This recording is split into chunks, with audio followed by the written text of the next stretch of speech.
छात्रों, आज का जो हमारा क्लास है वह खास क्लास है। खास क्लास इसलिए कि जो है मीडिया के कुछ साथियों और जो है छात्रों के द्वारा यह बार बार आग्रह किया जा रहा था कि आप अपने टीचिंग अनुभव का लाभ बिहार सचिवालय सहायक और दरवा की तैयारी करने वाले छात्रों को भी दें। उसी आग्रह के आधार पर आज हमने जो है ये क्लास लेना शुरू किया है कि सामान्य अध्ययन के अंतर्गत जो सबसे बड़ा पार्ट होता है भारतीय इतिहास का, तो भारतीय इतिहास से सबसे ज़्यादा क्वेश्चन भी पूछा जाता है। और जो है दुर्भाग्यवश स्थिति ये है कि इतिहास को समझने और याद रखने के मुद्दे पर बहुत सारे लड़कों को कठिनाई होती है। अधिकांश लड़कों की यह शिकायत होती है कि इतिहास को हम समझें कैसे और उसको याद कैसे रखें। तो उसी समस्या के समाधान पर आधारित आज का हमारा यह क्लास है। तो जो है हमारा जो ये क्लास है वह क्लास है कि इतिहास को कैसे बेहतर तरह से हम समझ सकते हैं और फिर कैसे बेहतर तरह से हम इसको याद रख सकते हैं। तो इस मुद्दे पर हमारा 2 पार्ट में वीडियो होगा। पहला ये जो है आज 27 तारीख का जो एक वीडियो होगा और दूसरा जो होगा वो 28 तारीख का वीडियो होगा। तो हम लोग अपने मुद्दे पर आए। तो हमारा जो है कि भाई भारतीय इतिहास को कैसे बेहतर तरह से समझ सकते हैं और कैसे याद रख सकते हैं।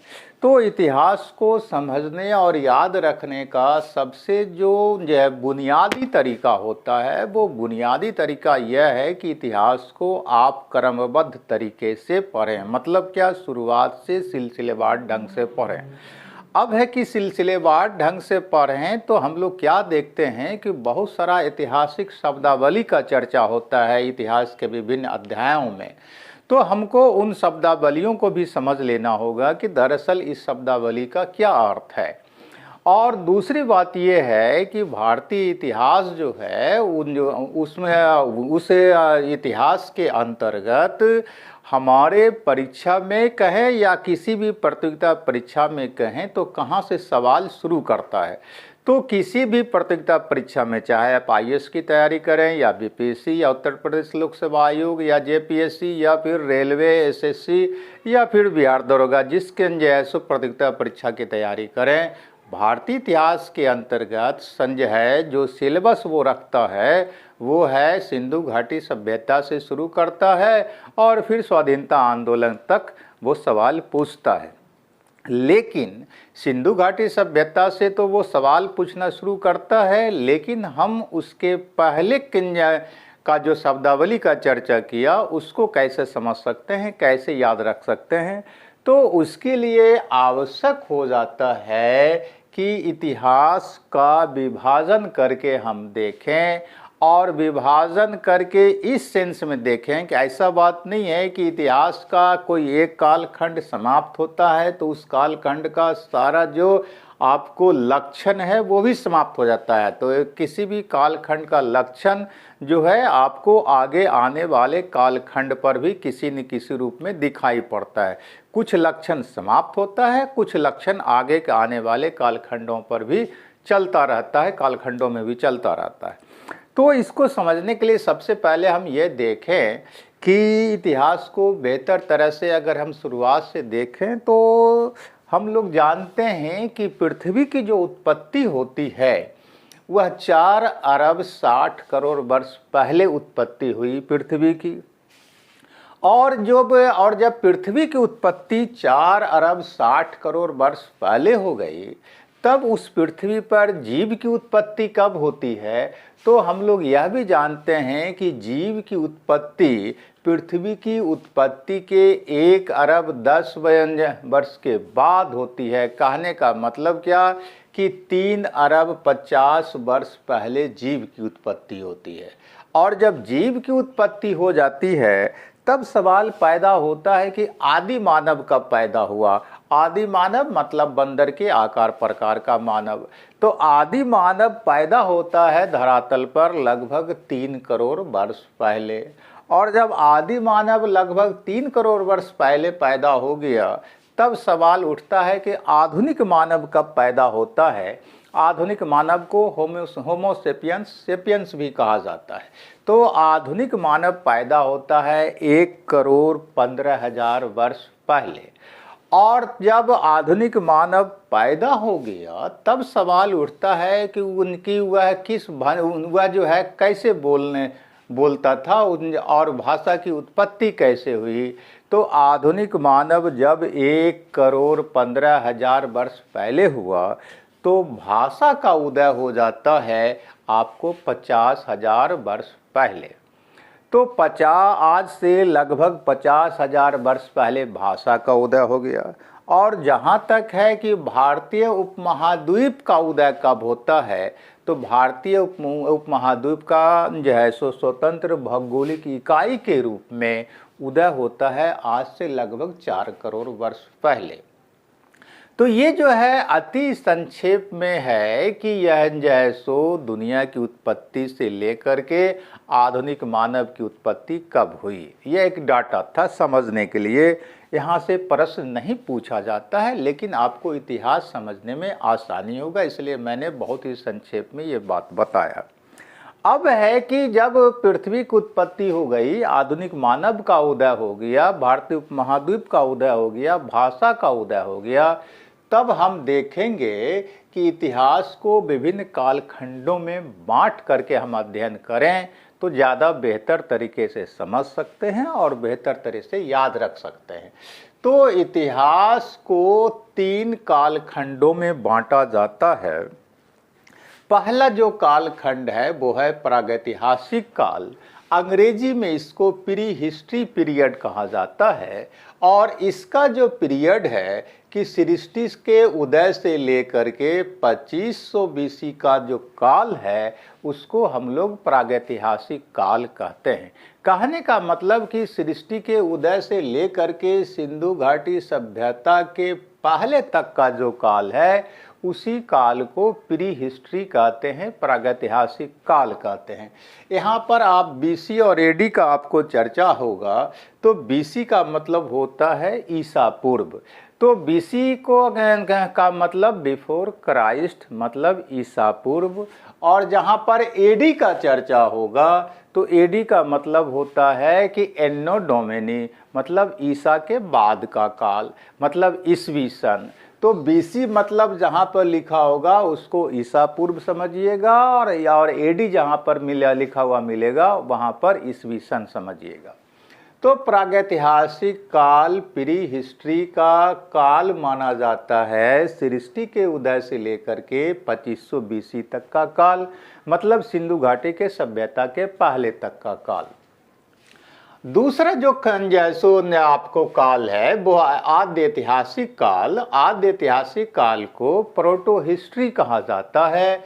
प्रोटो हिस्ट्री काल का जो पीरियड है वो 2500 BC से लेकर के 600 BC तक का पीरियड है। तो यह जो है 2500 BC से 600 BC तक का पीरियड आपको प्रोटो हिस्ट्री का पीरियड है। और ऐतिहासिक काल का जो पीरियड है जिसको हिस्ट्री कहा जाता है उसका काल है 600 BC से लेकर के आपको अब तक का काल मान सकते हैं या 1964 तक का काल मान सकते हैं, क्योंकि बहुत सारे एग्जाम में 1964 तक का सिलेबस रख दिया गया है। तो 1964 तक का भी काल रख सकते हैं या अब तक का भी काल रख सकते हैं, वह जो है ऐतिहासिक काल होता है। तो इतिहास का इस 3 कालखंड में विभाजन किया गया। अब है कि इस 3 कालखंड में जो विभाजन किया गया तब सवाल उठता है कि यह प्रागैतिहासिक काल क्या है, क्यों हम जैसे इस 3 कालखंड में बांटते हैं। तो प्रागैतिहासिक काल मतलब जिसको अंग्रेजी में प्री हिस्ट्री कहा जाता है, यह उस काल को कहा जाता है जिस काल में इंसान लिखना पढ़ना नहीं जानता था और उस काल का कोई लिखित साक्ष्य हमारे पास उपलब्ध नहीं है। उस काल का इतिहास केवल हम पुरातात्विक स्रोत आर्कियोलॉजी कहने का मतलब कि खुदाई से जो कुछ प्राप्त होता है उसी से उस काल का हम इतिहास जानते हैं। उस काल का कोई लेखन सामग्री हमारे पास उपलब्ध नहीं हो पाता है, उस काल के लोग कुछ लिखना पढ़ना नहीं जानते थे, तो वैसा जो पीरियड है वही उसी पीरियड को प्रागैतिहासिक काल कहा जाता है और यह काल सिंधु घाटी के सभ्यता के पहले तक का काल माना जाता है।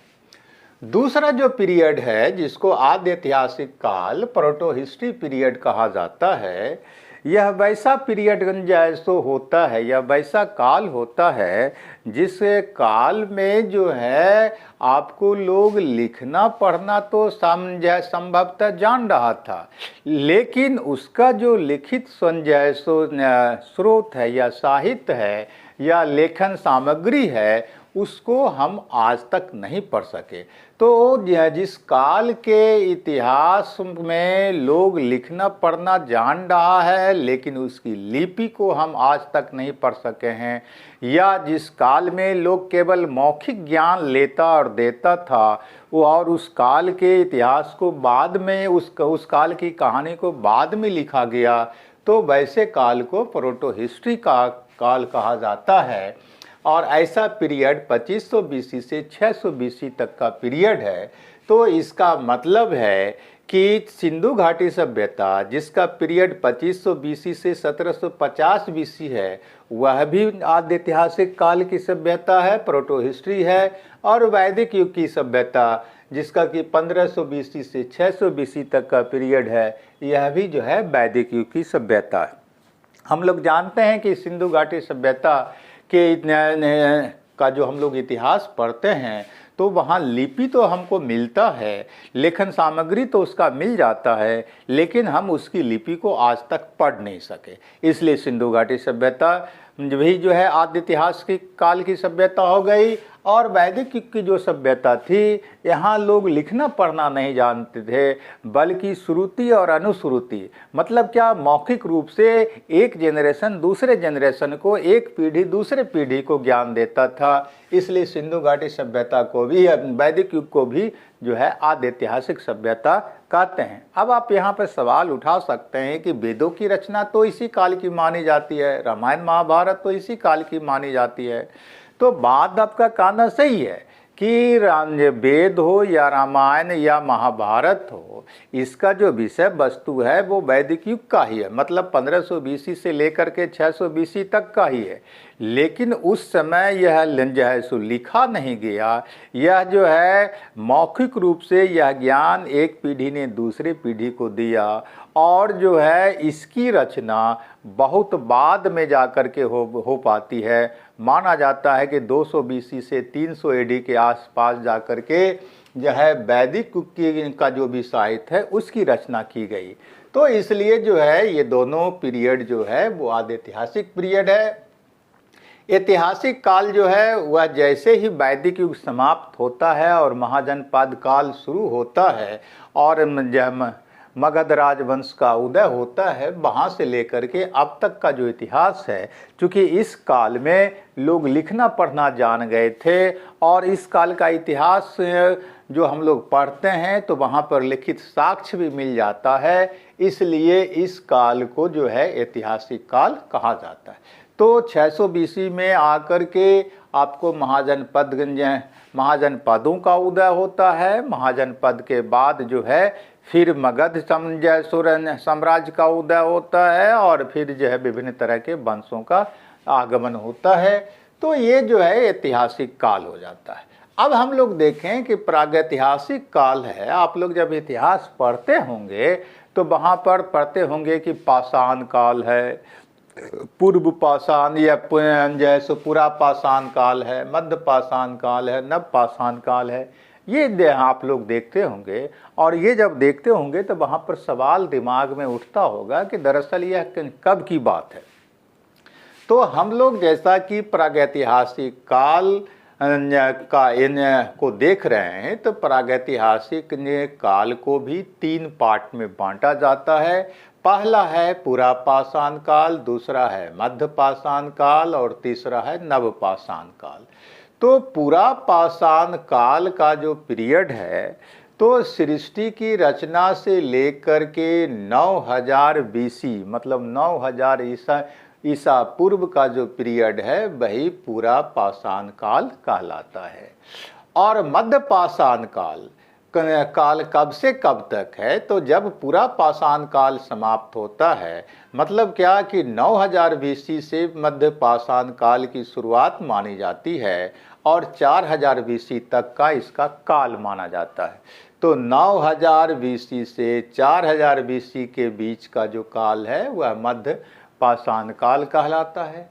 और नव पाषाण काल का काल कब है, तो जैसे ही मध्य पाषाण काल खत्म होता है, समाप्त होता है, वैसे ही नव पाषाण काल शुरू होता है। तो यह होता है 4000 ईसा पूर्व मतलब बीसी से लेकर के 2500 बीसी मतलब 2500 ईसा पूर्व का पीरियड। मतलब क्या है कि मध्य पाषाण काल के समाप्त होने से लेकर के सिंधु घाटी सभ्यता के आने से पहले तक का जो पीरियड है वो नव पाषाण काल कहलाता है। अब यहाँ पर हम लोग देखेंगे इन तीनों पाषाण कालों की मुख्य विशेषता क्या है, ताकि इतिहास को समझने में हमको और ज़्यादा सुविधा मिले, लाभ मिले। तो ये पूरा पाषाण काल जो कि सृष्टि से लेकर के 9000 ईसा पूर्व तक का कहानी कहता है, इस काल की मुख्य विशेषता क्या है, तो इस काल की मुख्य विशेषता है कि इंसान जो है आखेटक था। आखेटक मतलब शिकारी था, और जो है शिकार करके वह जो है खाने पीने की सामग्री इकट्ठा करता था, खाद्य संग्राहक था। तो पूरा पाषाण काल में मानव शिकार करता था और जो है शिकार के माध्यम से खाने पीने की चीज इकट्ठा करता था। इसीलिए कहा जाता है कि पूरा पाषाण काल का इंसान शिकारी था और खाद्य संग्राहक था। और यह जो पूरा पाषाण काल है यह हिमयुग का काल माना जाता है। मतलब यहाँ काफ़ी बर्फबारी होता था और वर्षा काफ़ी ज़्यादा होती थी, और लोगों का जो भोजन होता था वह पशु होता था, मछली होता था या फिर कंदमूल होता था। अब हम लोग आए मध्य पाषाण काल में। तो मध्य पाषाण काल का जो विशेषता है कि यहाँ भी आखेटक और खाद्य संग्राहक तो है ही इंसान, लेकिन साथ साथ यहाँ पर पशुपालन भी करना शुरू कर देता है। मतलब क्या, मध्य काल में भी इंसान शिकार करता है, खाने पीने की चीज़ इकट्ठा करता है। लेकिन जैसे ही मध्य पाषाण काल समाप्त होने वाला होता है, तो वहाँ पर आकर के हम देखते हैं कि इंसान पशुपालन भी करना सीख जाता है। और जो है इस काल में इंसान जो है घास का, फूस का जो है घर बनाना भी शुरू कर देता है। उसके बाद हम लोग आते हैं नव पाषाण काल में। नव पाषाण काल जो होता है, इस काल में बहुत ज़्यादा परिवर्तन होता है। इस काल का जो जलवायु है वो मानव के अधिक उपयुक्त हो जाता है, और यहाँ पर आते आते इंसान कृषि कार्य करना शुरू कर देता है। मतलब फसल का पैदावार करना सीख जाता है। इसलिए हमने लिखा कि खाद्य उत्पादक हो जाता है इस काल में इंसान, और जो है पशुपालक भी हो जाता है। अब आराम से कृषि कार्य करने के साथ साथ जानवर को भी पालना शुरू कर देता है। इसलिए तीनों कालखंडों की अलग अलग विशेषता। पूरा पाषाण काल में इंसान शिकारी है प्लस भोजन को इकट्ठा करने वाला है।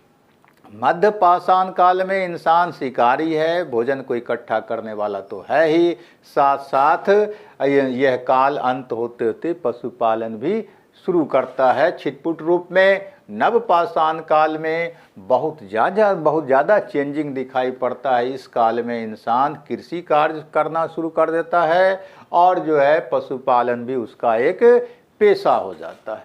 तो इस तरह से जो है हम लोग क्या देखते हैं कि ये विशेषता है। लेकिन नव पाषाण काल की एक महत्वपूर्ण विशेषता यह है कि जैसे ही नव पाषाण काल समाप्त होने को होता है कि उसी काल में आपको धातुओं का खोज होना शुरू कर देता है। तो नवपाषाण काल में ही आपको जो पहला धातु आदि इंसान ने खोजा वो तांबा था। तो तांबे का भी खोज इसी नवपाषाण काल में हो जाता है। तो ये प्रागैतिहासिक काल का जो 3 कालखंड हम लोग देखते हैं उसकी अलग अलग विशेषता हो जाती है।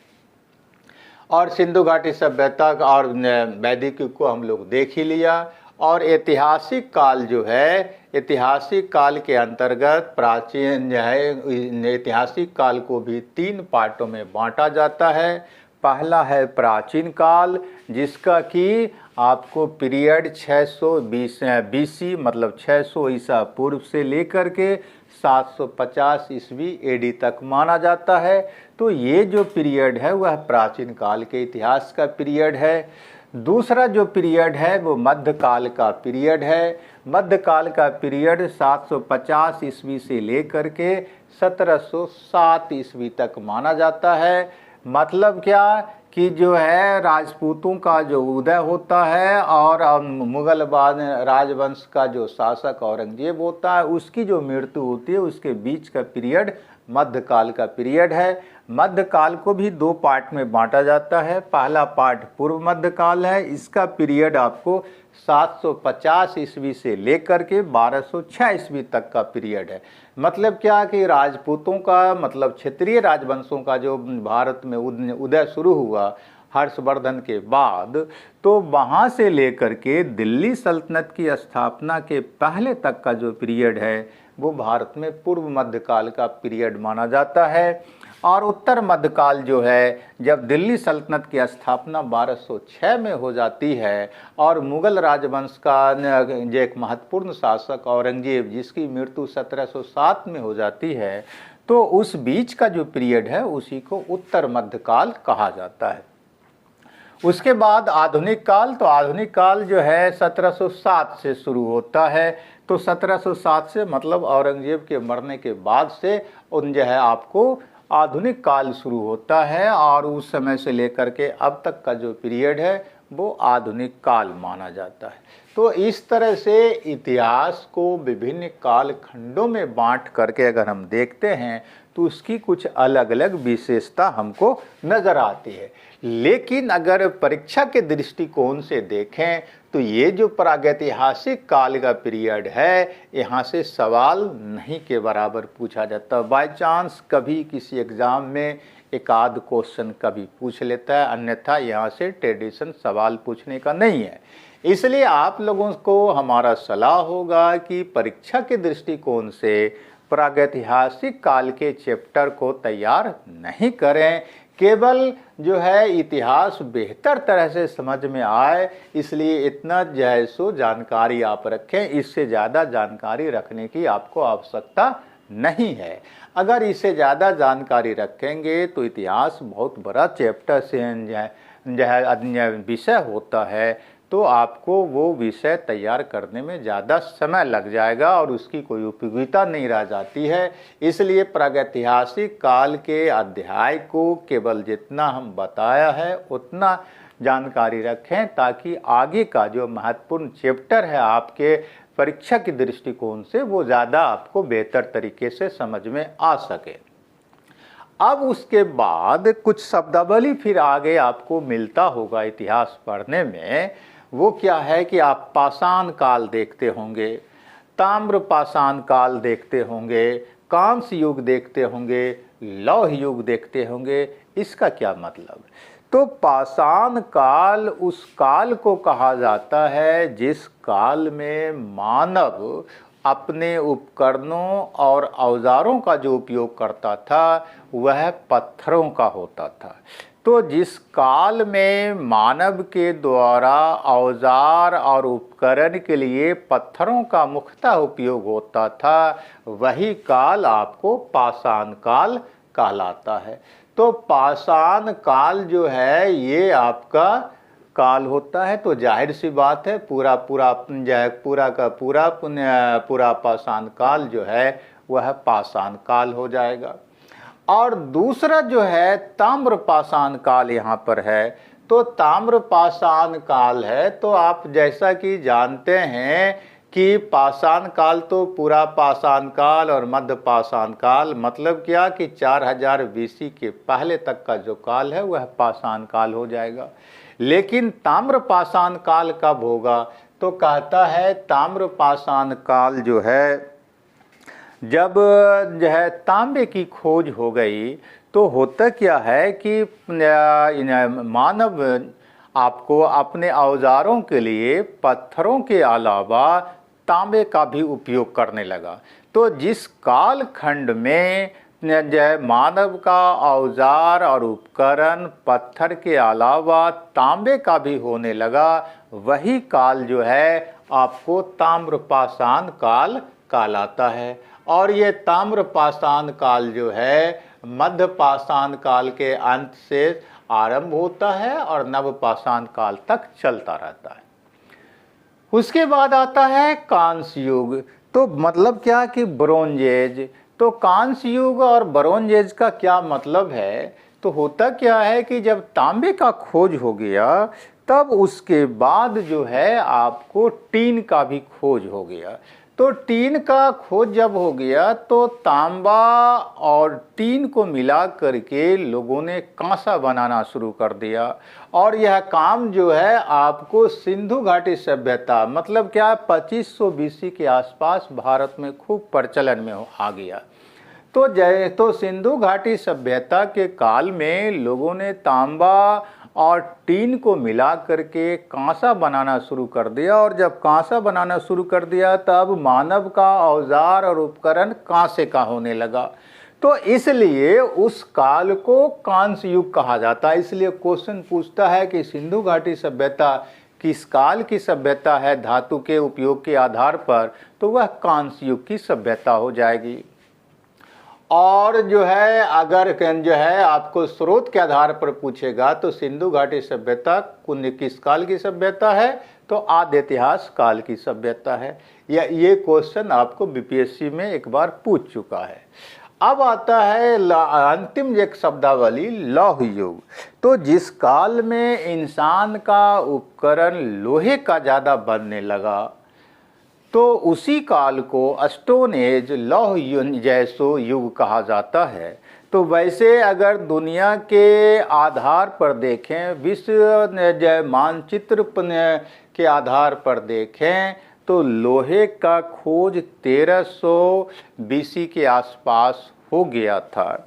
लेकिन भारत में लोहे की खोज अब तक मोटे तौर पर माना जाता है कि 950 बीसी, मतलब 950 ईसा वर्ष पहले भारत में जो है एटा जिला, जो कि यूपी में है, तो एटा जिला का एक अतिरंजी खेरा स्थान है, वहाँ पर लोहे का प्रथम जो है सो आपको खोज हुआ था। तो दुनिया के नक्शे पर लोहे की खोज माना जाता है 1300 बीसी के आसपास। भारत में इसकी खोज मानी जाती है उत्तर वैदिक काल में, मतलब 950 बीसी के आसपास एटा जिला अतिरंजी खेरा में, मतलब यूपी में। तो जिस काल में लोहे का ज़्यादा उपयोग होने लगा उपकरणों और औजारों में, मतलब उत्तर वैदिक काल में, उसी काल को जो है लौह युग कहा जाता है। और इस लोहा ने मानव सभ्यता को बदलने में बहुत ही महत्वपूर्ण रोल अदा किया। जैसे आधुनिक युग में औद्योगिक क्रांति ने दुनिया के नक्शे को बदल दिया, वैसे ही प्राचीन काल में लोहे की खोज ने इंसान के सभ्यता को बदल करके रख दिया। तो इस तरह से ये धातु के उपयोग के आधार पर जो कालखंड का नाम पड़ता है, वो आपको याद रखना है कि पाषाण काल का मतलब है पूरा पाषाण काल और मध्य पाषाण काल।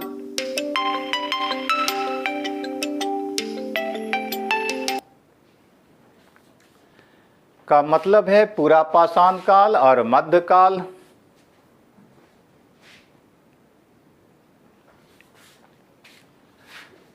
तो पाषाण काल का मतलब है पूरा पाषाण काल और मध्यकाल के बीच का पीरियड। इस काल में एक इंसान जो है पत्थरों का मुख्यतः औजार उपयोग करता था और ताम्र पाषाण काल का मतलब है कि मध्य पाषाण काल के अंतिम समय से लेकर के नव पाषाण काल का काल, जिस काल में इंसान पत्थरों के अलावा तांबे का भी औजार और उपकरण और हथियार जो है आपको उपकरण उपयोग में लाने लगा।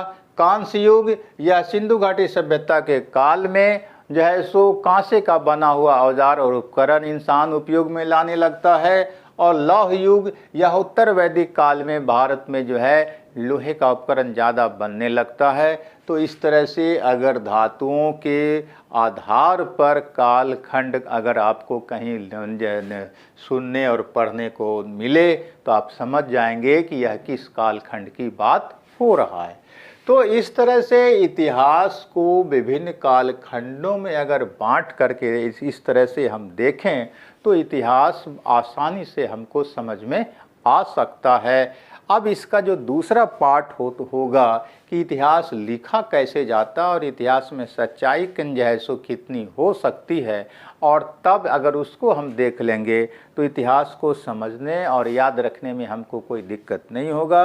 वो आपको कल उसका पार्ट आपको मिलेगा, तो आप इतना कम से कम अध्ययन कर लें और उसके बाद हम जो अति महत्वपूर्ण जितना भी क्वेश्चन होगा जिन समान अध्ययन के अंतर्गत उसको हम जो है सो उसका हम व्याख्या कर देंगे प्रत्येक विकल्प के साथ, जो कि 30 तारीख से आपको उपलब्ध होगा।